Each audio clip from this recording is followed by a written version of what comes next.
Quest fans! It's the Agents of Nightfall! We're back in the Mirrored City briefly. We've been over at the Varan Spire this evening, but we wanted to... Very violent over there. It is. It is a frightful place. We're having a quick look at the BAR list, which has come out and caused lots of a bit of a stir. Much consternation And waning of Moloch players in particular. Yeah. And we just want to have a quick chat about that, like as we do. And I have seen that Aman has done a pretty good rundown on his blog. So do check that out for more expert analysis than ours. But people like to hear us talk about stuff, so we figured we would. Yeah, absolutely. So let's crack on with what's been added, shall we? So nothing added to the bar list. Well, nothing added to the completely banned list. No. It's just the R list. It's just the R list, not the B list. It's just the RAR list, not the the B restricted list. and restricted. So we've got Burst of Speed. Kind of saw that one coming. I mean... Yep.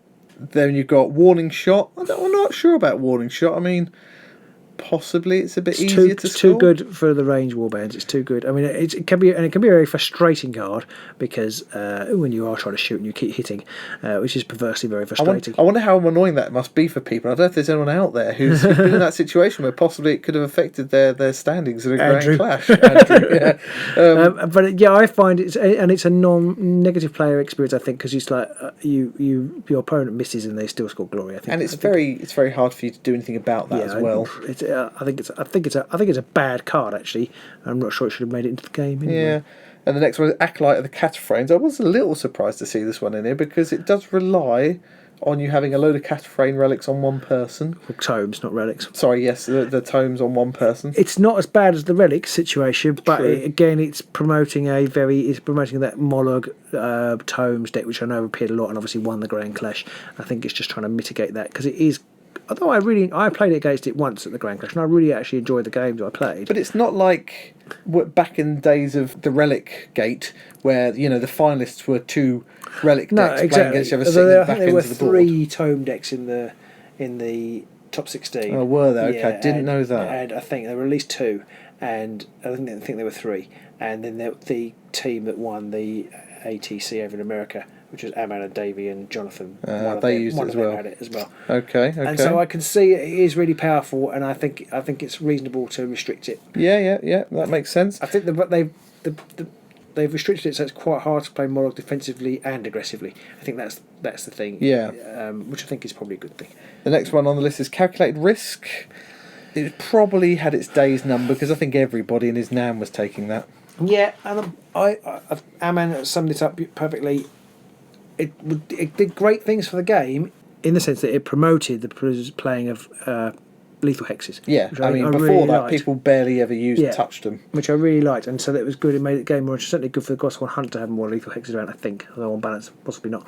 But it's good for the Sepulchral Guard and Skaven who can bring people back, or people who don't care about losing the odd person here or there. But again, it's implementation, and this seems to be a bit of an issue, which is kind of we might talk about a little bit towards the end. But implementation, Calculated Risk was good, except they FAQ'd it to actually make it even better than it should have been. Using it and score martyred. That nobody's addressed the fact that being able to kill your own men and score martyred is ridiculous. But at least when you score martyred, if you do that yourself, your opponent gets a glory as well. Absolutely. So it does. But Calculated Risk, it just I don't know, the bad implementation of an interesting idea. I think I like the idea.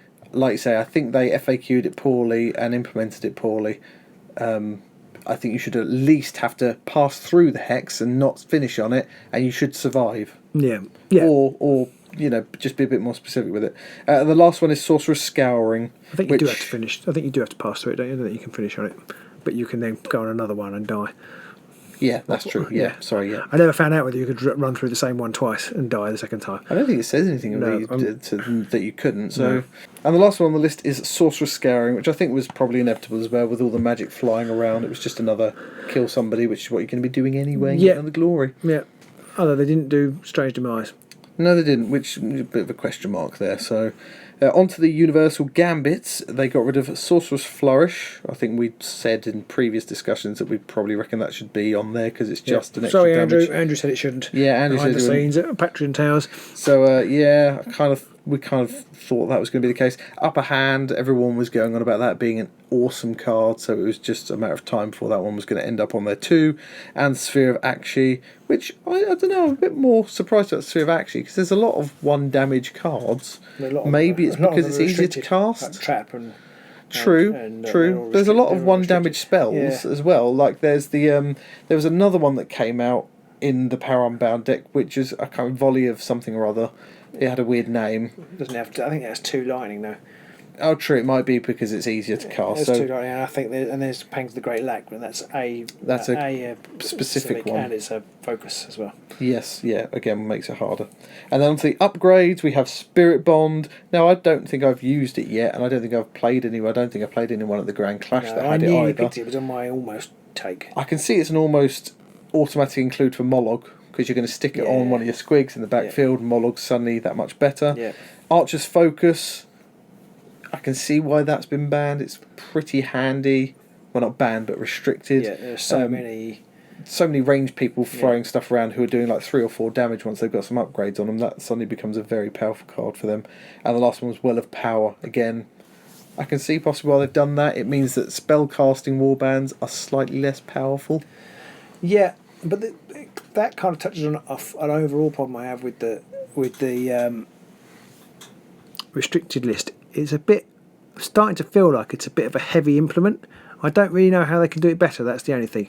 But it's kind of like, well, a power in itself, isn't quite powerful, but you have to be inspired. Yeah. And obviously it's sorcerers only. And it only gives you 1 extra dice. But the problem is you've got 1 warband which has 3 wizards, which they inspire ridiculously easily. Yeah. So that's why this card is super uber powerful. Yeah. And it's pretty good for the elves as well, because she inspires fairly easily too. Ilthari, but she can, but yeah, and it's pretty and it's pretty nasty. But it nerfs most of the other wizards who aren't actually that much cop, and and particularly the Eyes of the Nine, who had a viable magic build. Andrew proved they had a viable magic build, but now they have a far less viable magic build. So I think they have. It's cut down. They don't have very many options, and it's cut one. It's made one quite a bit worse. It almost all of the changes have made that quite a bit worse. Whereas the other warbands still have a plethora of options, and okay, they've had magic reduced, but they still have a plethora of options. So it feels like a bit of a. I mean, I don't know what else they could do, but it feels like a bit of a heavy implement. I wonder if it's too generic, because banning 1 card for everybody or restricting a card for everyone does more damage to some people than it does others. Yeah. Now it would get really messy to have these cards are restricted for this warband. These cards are restricted for that warband. You can't have it any more granular. That's the problem. And obviously part of it is this. I think the commentators seem to be saying, well, this has obviously affected Mollog far more than everybody else. Fair enough. And Curse Breakers as well. So they kind of want to do that because Mollog was too powerful. But I just feel, I don't know. It kind of ties into a lot of reservation to have about it going, I know I'm coming off a bit of a downer on the back of the Grand Clash. We haven't played since. But there are a few things that it kind of all taps into. It's kind of like this. A lot of these cards are from the Power Unbound set. So they brought out a set with loads of really great cards. A week before the Clash. Well, yeah, that's a separate issue, which we'll come on to. But they brought out this deck. It's got loads of great cards in that you go out and buy it, and then immediately they ban half of them, but they've banned all the ones that people were taking. They've restricted them, and those are the ones, probably the 5 you're nearly always going to be wanting to take. Yeah, and so now you've got this quite a big list of cards that's only going to get bigger that you now can't take. And so, where's your money going? Where's my incentive to buy the next Power Unbound set? Yeah, I mean, your restricted upgrades is now up to 15 cards. And your restricted gambits is up to about 10 cards. Your restricted objectives is well over 12 cards. Yeah, and the problem is they're the cards you want to take. Yeah, which is kind of why they're there. Yeah. And so I kind of I just feel like the play testing on Unbound must have been quite poor, because it feels like that. Either it was poor or it was rushed. Yeah. But then rushed will result in a poor. Yeah, and I don't know how they do it. I don't know whether when they say play test it, whether they actually already have the deck and they just say go with this and see. I don't know where about in the process they get, where they get involved.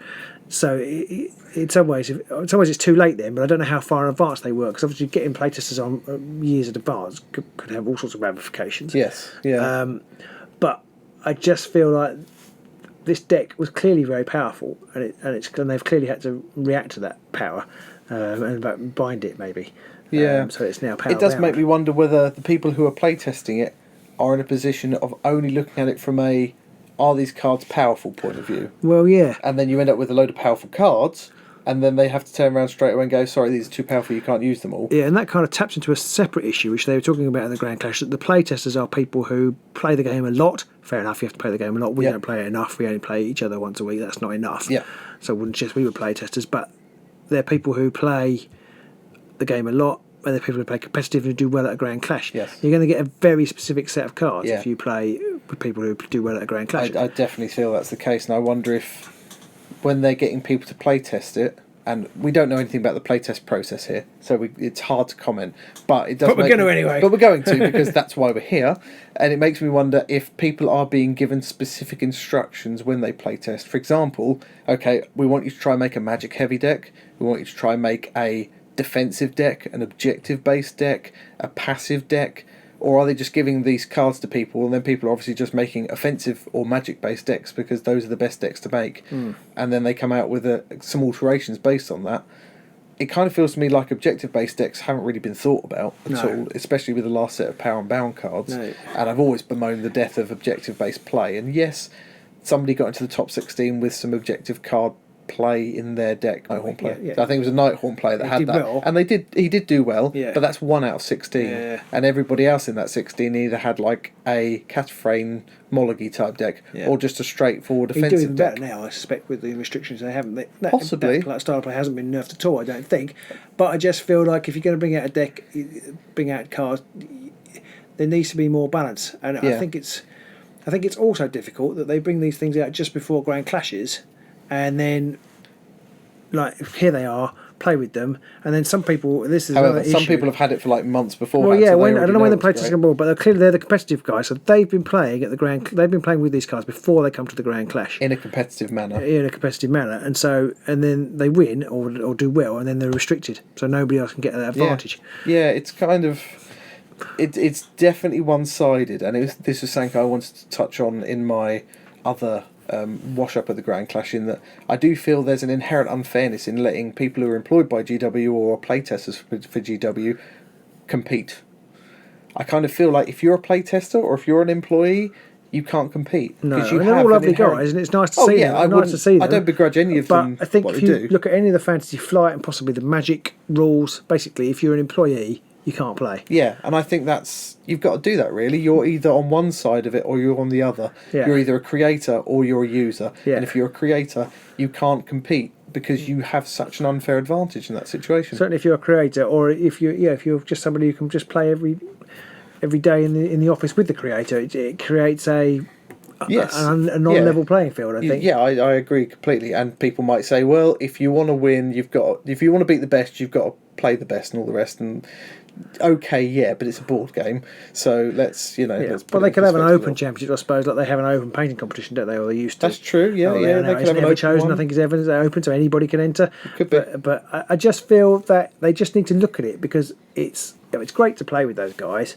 and see them at the Grand Clash. Yeah, I mean, I got absolutely smashed by Jay Clare, and it was fun. It was still fun to play it.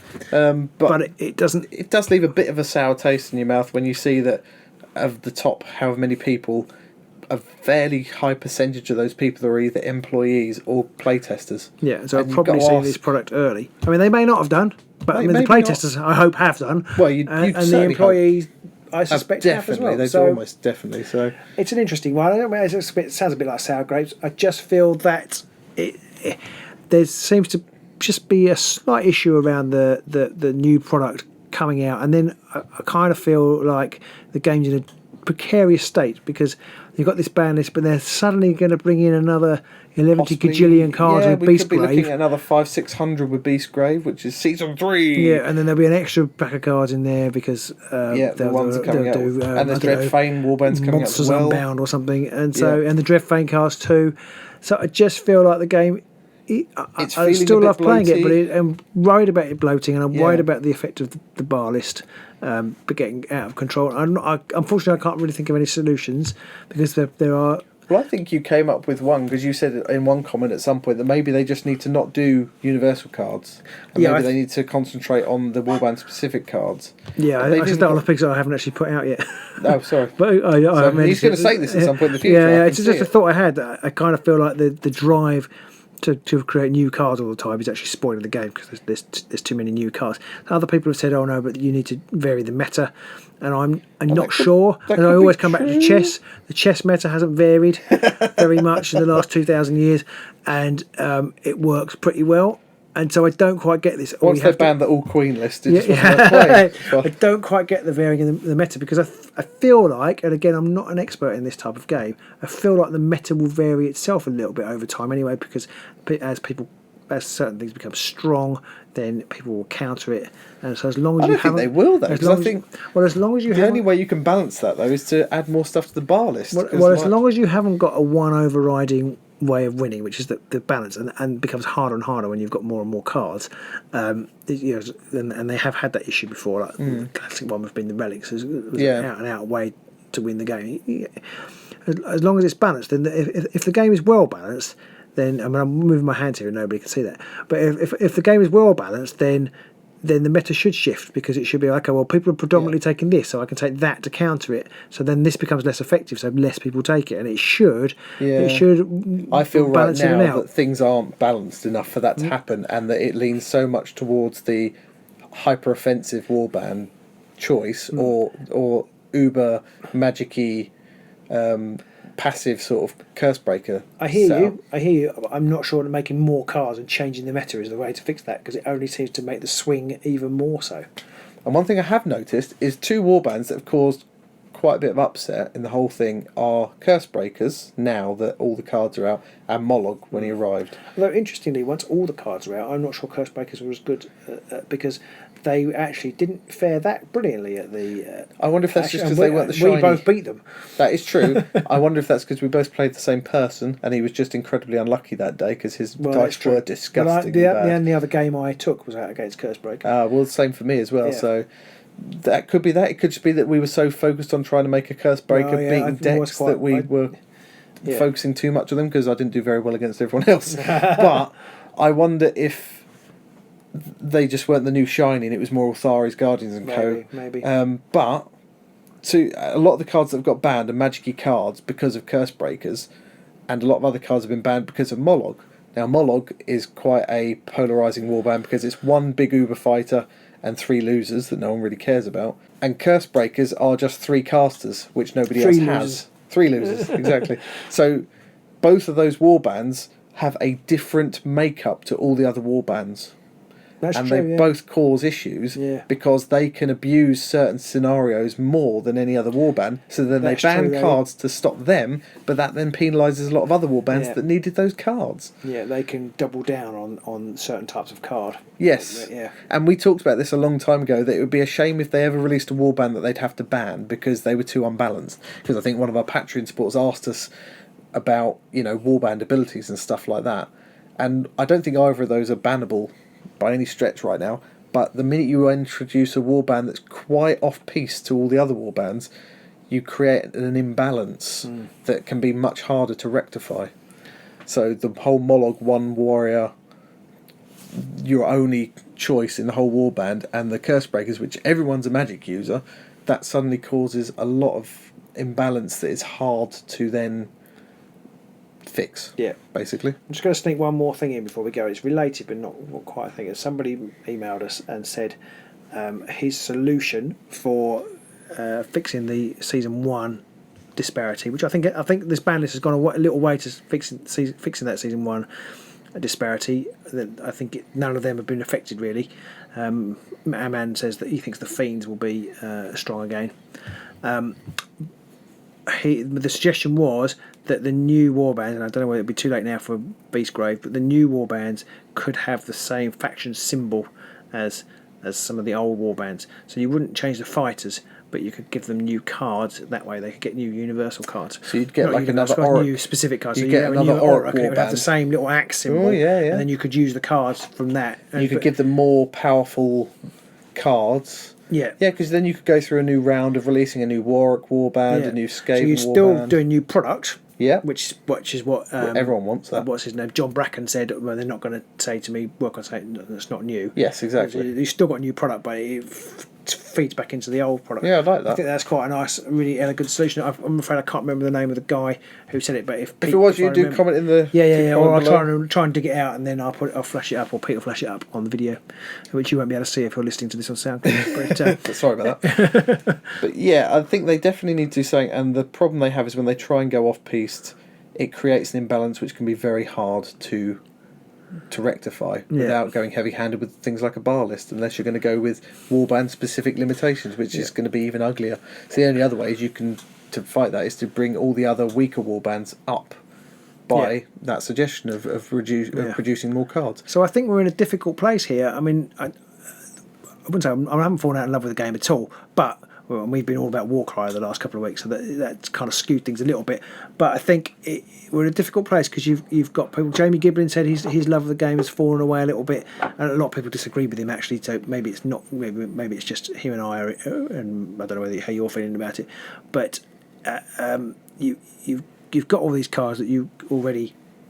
Quite a lot you can't use because they've been banned, and you've got this existing meta, but then they're going to chuck in a load of new cards, which everybody seems to want. And it's an interesting thing about modern gaming is that everybody wants the new stuff, but then they can immediately moan about it and say how it's broken the game and how it's breaking the old stuff. It's better than the old stuff. But yet when it comes around this time next year, I'll be like, I don't really care about season 2. I want to know about season 4. Yeah, which is a fascinating thing. But I just think the game is in a difficult position, particularly for new players or slightly casual players. If you've just invested a load of stuff in money in Nightvault and maybe some Shadespire stuff, you've had quite a lot of your cards banned.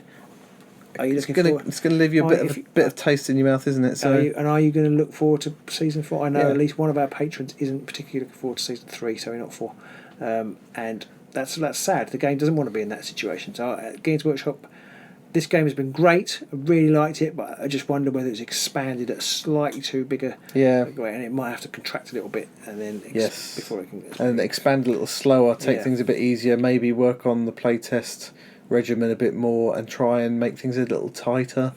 And I don't know what they can do really. No. I would like to see it continue. We will just complain about it and whatever they do, expect them to fix it. Don't like it. So I don't want it to be a moan. I'm just a little bit fearful. I think I don't want to sound overly negative because I feel that I think the new bar list has left a lot of people a little irate by the fact that here's a load of cards that suddenly people use to great effect in the Grand Clash. You can't use them now, or you can't use them as much now. And I think people are going to moan regardless, though. But I think possibly there is some validity in what people are saying at the moment. I mean, it is only a small percentage of the cards, as you said, that are banned. It's actually a smaller percentage than I thought when you were reading them out. But it's kind of like, well, actually, you look at the deck and you look at the cards and they kind of go, it's really good, I really like that.